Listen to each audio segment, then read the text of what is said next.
কাশ্মীরের পেহেলগাঁও, যার সৌন্দর্যের কথা যতই বলি ততই হয়তো কম বলা হবে। কাশ্মীরকে যদি রানীর সাথে তুলনা করি তাহলে সেই রানীর মাথার মুকুট হলো এই পেহেলগাঁও।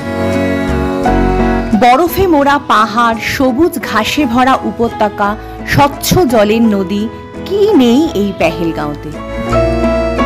গুলমার্গ থেকে আমরা বেরিয়ে পড়লাম আজকে যাব সেই পেহেলগাঁওকে একদম সামনে থেকে দেখব বলে। কাশ্মীর ভ্রমণের আজ আমাদের চতুর্থ দিন, আর এইটা আমার চ্যানেলে কাশ্মীর সিরিজের 6th ভিডিও। চলুন আজকের ব্লগটা তাহলে শুরু করা যাক।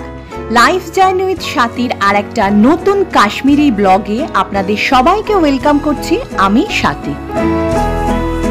পেহেলগাঁওতে আমাদের 2 দিন 1 রাত্রির প্ল্যান। প্রথম দিন অর্থাৎ আজ আমরা যাব 1.5 ঘন্টা প্রায় ঘোড়ায় চেপে বৈসরান ভ্যালিতে, যেটা কিনা মিনি সুইজারল্যান্ড নামে পরিচিত। আজকের ভিডিওটাতে থাকবে বৈসরান ভ্যালির সমস্ত গল্প। আমরা এখন যাচ্ছি এই রয়্যাল জমিনদার কেসার মহলে। এইখানে আমরা কেসার কিনবো। কাশ্মীরের কেসার বা জাফরান তো পৃথিবী বিখ্যাত, আর এই পেহেলগাঁও যাবার রাস্তায় পরে সেই সমস্ত অথেন্টিক দোকান যেখানে পাবেন আপনি একদম কাশ্মীরি জাফরান, ড্রাই ফ্রুটস সমস্ত কিছু। দেখুন এই দোকানে আছে এই যে কেসারের পুরো আসল খনি, আর পেয়ে যাবেন সমস্ত রকম ড্রাই ফ্রুটস আর কাশ্মীরি পানীয় যেটা কাওয়া, একদম অরিজিনাল কাশ্মীরি কাওয়া। এই দেখুন এটা হচ্ছে অরিজিনাল কাশ্মীরি কাওয়া, যার টেস্ট অসাধারণ। ড্রাই ফ্রুটস জাফরান দিয়ে তৈরি এই পানীয় সত্যি মুখে লেগে থাকার মতো। আমরা এখান থেকে নিয়ে নিলাম কেসার, অনেক রকম ড্রাই ফ্রুটস আর ড্রাই কাওয়া। এরপরে আমরা চলে যাব পাশেই একটা রেস্টুরেন্টে, একটুখানি লাঞ্চ সেরে নেবো। আমরা গুলমার্গ থেকে বেরোনোর সময় কিছুই খাওয়া হয়নি, তো ব্রেকফাস্ট প্লাস লাঞ্চ একেবারেই এখানে একটু আমরা সেরে নেবো। আজকের লাঞ্চে আমাদের নেওয়া হয়েছিল পনির পরাঠা, আলু পরাঠা, বিরিয়ানি আর কাশ্মীরি ডিশ রিস্তা। এই যে বিরিয়ানি চলে এসেছে, তবে এই কাশ্মীরি বিরিয়ানির টেস্ট কিন্তু কলকাতার বিরিয়ানির থেকে একদমই আলাদা। আর এটা হলো কাশ্মীরি স্পেশাল ডিশ রিস্তা। খাওয়া দাওয়ার পর আমরা আবার স্টার্ট করে দিলাম। মাঝখানে শ্রীনগরের কাছাকাছি জায়গায় আমাদের একটুখানি জ্যামে পড়তে হয়েছিল, এখন আবার ফাঁকা রাস্তা, আর আবার সেই একই রকম সর্ষে ক্ষেতের পাশ দিয়ে আমরা যাচ্ছি যেরকম প্রথম দিনেও গেছিলাম। কাশ্মীর সিরিজের আমার আগের 5টা ভিডিও যদি আপনারা মিস করে গিয়ে থাকেন তাহলে সেটা আমার চ্যানেলে গিয়ে দেখে নিতে পারেন, অথবা লিংক আমি এই ভিডিও ডেসক্রিপশনে দিয়ে দেবো। এখন আমরা চলেছি অনন্তনাগের উপর দিয়ে। এইখানেই আছে ক্রিকেট ব্যাট তৈরির ফ্যাক্টরি। এখানে দেখুন প্রত্যেকটা এই যে ফ্যাক্টরির ওপরে ছাদে সামনে এইগুলো রাখা আছে স্তূপাকৃত সমস্ত ব্যাট, ক্রিকেটের ব্যাট। অনেক পর্যটকই এইখানের এই ব্যাট ফ্যাক্টরিতে ঘুরতে যান, কিন্তু আমাদের সেরকম ইন্টারেস্ট না থাকায় আমরা সোজা এগিয়ে চললাম আর চলে এলাম এই যে আপেল গাছের বাগানে। এখানে যত গাছ দেখতে পাচ্ছেন সবই কিন্তু আপেল গাছ। এখন আপেল যদিও হয়ে নেই, কিন্তু আমরা একটা আপেল বাগানে কিছুক্ষণের জন্য একটু দাঁড়াবো, সেখানে একটু ঘুরে দেখব। এখন আপেল গাছে শুধু ফুল আর ফুল। দেখুন কি সুন্দর ফুলে ভরে আছে আপেল গাছগুলো। আর সামনের এই যে গাছগুলো দেখছেন আপেল হয়ে আছে, এগুলো কিন্তু মানে আসল নয়, এগুলো আলাদাভাবে লাগানো আছে যাতে দেখতে সুন্দর লাগে। এখন তো এই সময়ে আপেল হয় না, আপেল এই রকম বড় সাইজের আপেল হতে হতে সেই সেপ্টেম্বর অক্টোবর।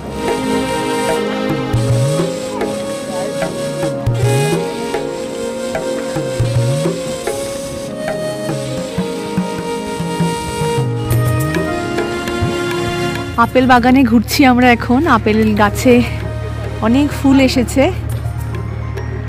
সুন্দর লাগছে, আর আকাশ এখানে সুন্দর। এইসব আপেল বাগানে পাওয়া যায় বিভিন্ন রকম ফলের তৈরি পিকল, জ্যাম আর আচার। আমাদের সেগুলো টেস্ট করতে দেয়া হলো। मलबेरी, चेरी, जैम सब। हाँ जाम है सब, एप्पल जाम, लोटस, नदड़ू, कमल ककड़ी, आचार लहसुन का, गार्लिक चटनी, एप्पल पिकल, एप्पल चटनी। अच्छा अच्छा। সমস্ত কিছুই আমাদের অল্প অল্প এখানে টেস্ট করতে দেয়া হলো। আর আমরা এখানে নিয়ে নিলাম অ্যাপেল জুস। এই খাঁটি অ্যাপেল জুসের যে কি টেস্ট সেটা বলে বোঝানো যাবে না। এক ফোঁটা জল এরা মেশায় না, শুধু আপেলগুলোকে পিষে সেখান থেকে রস বার করে। মাইলের পর মাইল বিস্তৃত এই আপেল বাগান। আপনারা যদি এই সমস্ত গাছে আপেল ভরা দেখতে চান তাহলে আপনাদের আগস্টের পরে আসতে হবে। সেই সময় এলে এই সময় গাছে পুরো ভর্তি আপেল দেখতে পাওয়া যাবে। কথা বলতে বলতে আমরা প্রায় পেহেলগাঁওর কাছে চলে এলাম। আর এই যে লিডার নদী আমাদের সঙ্গ দিতে শুরু করে দিল। পেহেলগাঁওয়ের বিখ্যাত এই লিডার নদী।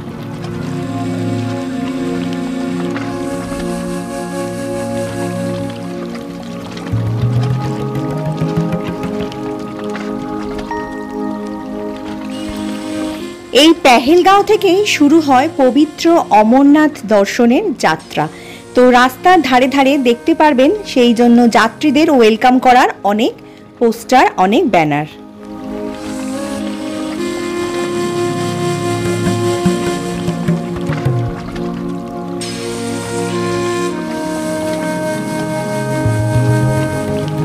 রাস্তার একধার দিয়ে বয়ে চলা এই লিডার নদীর সঙ্গে তাল মিলিয়ে আমরা এগিয়ে চলতে থাকলাম। আর এই অসাধারণ সৌন্দর্য বলে বোঝানো যাবে না, অবর্ণনীয়। আমরা প্রায় পেহেলগাঁও চলেই এলাম। আজকে আমরা প্রথমেই হোটেলে চেক ইন করবো। চেক ইন করে তারপরে ওখান থেকে ঘোড়া নিয়ে যাব বৈসরন ভ্যালি। প্রত্যেকটা হোটেলের সামনে ঘোড়াওয়ালারা চলে আসে, তো ওদের থেকে ঘোড়া নিয়ে আমরা যাব বৈসরন ভ্যালি। প্রথমে আমরা পৌঁছে গেলাম পেহেলগাঁও। এখানে এসে আমরা হোটেলে চেক ইন করলাম। আর ঠিক হোটেলের পিছনে এই হচ্ছে আমাদের সিনারি। একদম হোটেলের ঘর থেকেও এইরকমই সিন আমরা দেখতে পাচ্ছি। পাহাড়ের মাঝখানে ভ্যালি, ওই দিক থেকে ঝর্ণাটা আসছে, আর ওইখানে কত হর্স। আর এই যে একদম পাশেই আমাদের হোটেল গ্র্যান্ড হেরিটেজ। আমাদের হোটেলের একদম সামনেই ঘোড়াওয়ালারা চলে এলো। এরপরে আমরা একে একে ঘোড়ায় উঠে স্টার্ট করব বৈসরন ভ্যালি যাবার উদ্দেশ্যে।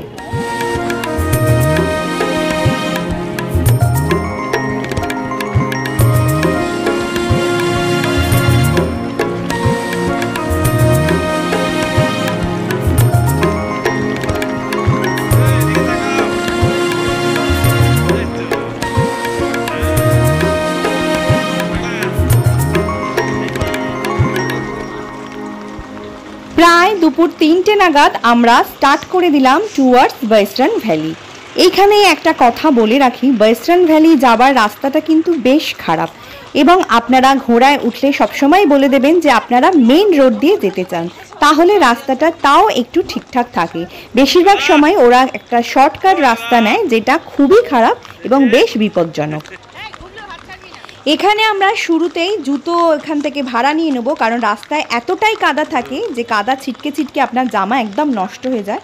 তাই ওইখান থেকে আগে জুতো ভাড়া নিয়ে নিতে হবে, তারপর আবার শুরু করব। এই যে আমরা ঘোড়ায় করে বৈসরন ভ্যালি যাচ্ছি।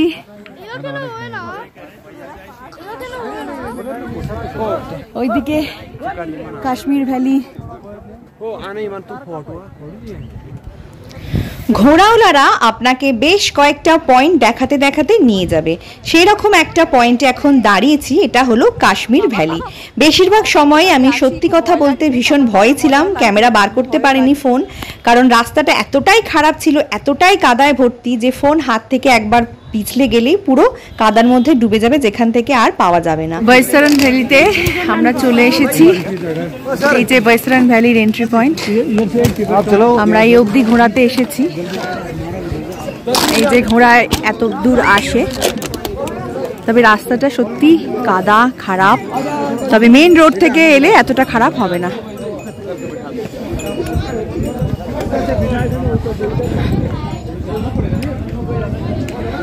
এই যে বৈসরন ভ্যালি পিকনিক স্পট। এখানে অ্যাডাল্ট ₹30 আর চিলড্রেন 15 টাকা।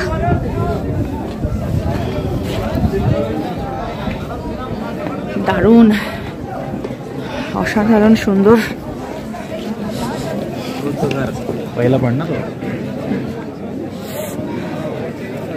দারুণ ভ্যালিটা।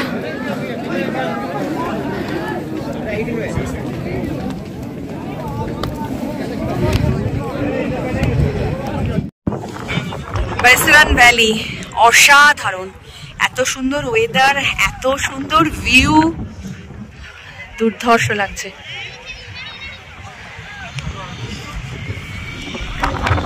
ওদিকে জিপ লাইনিং হচ্ছে, ওখানে অনেক কিছু অ্যাক্টিভিটি এখানে হচ্ছে।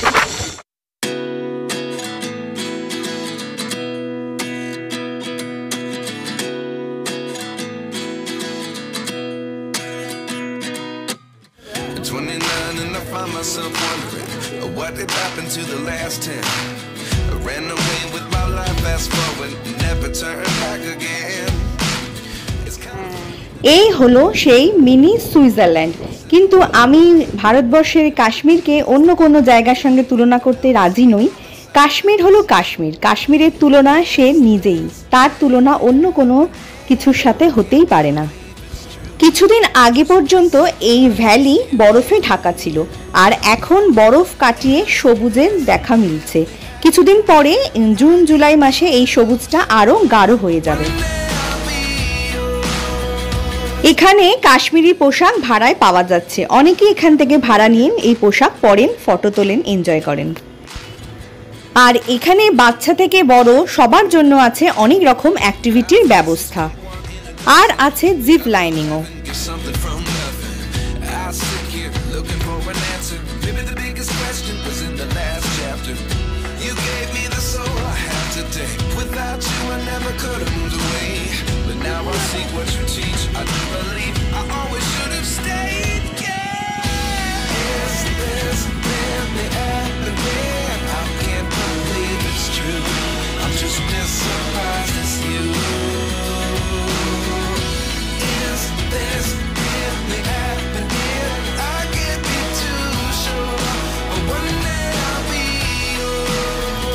সত্যিই কি অসাধারণ সুন্দর এই ভ্যালি, তাই না?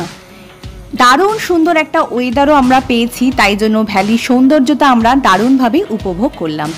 এরপরে আমরা আবার ফিরবো ঘোড়ায় চেপে প্রায় 1 ঘন্টার উপরে রাস্তা দিয়ে আমাদের হোটেলে। আজকের ভিডিওটা তাই এখানেই শেষ করছি। পেহেলগাঁওয়ের দ্বিতীয় পর্বে আমরা আসবো, পেহেলগাঁওয়ের সমস্ত সাইট সিনটা ঘুরিয়ে দেখাবো। বেতাব ভ্যালি, আরু ভ্যালি, চন্দনওয়ারি সমস্তই থাকবে পরের এপিসোডে। আজকের ভিডিওটা কেমন লাগলো প্লিজ কমেন্টে জানাবেন, ভালো লাগলে লাইক করবেন, শেয়ার করবেন, আর চ্যানেলে নতুন হলে প্লিজ সাবস্ক্রাইব করে আমার পাশে থাকবেন। Thank you so much.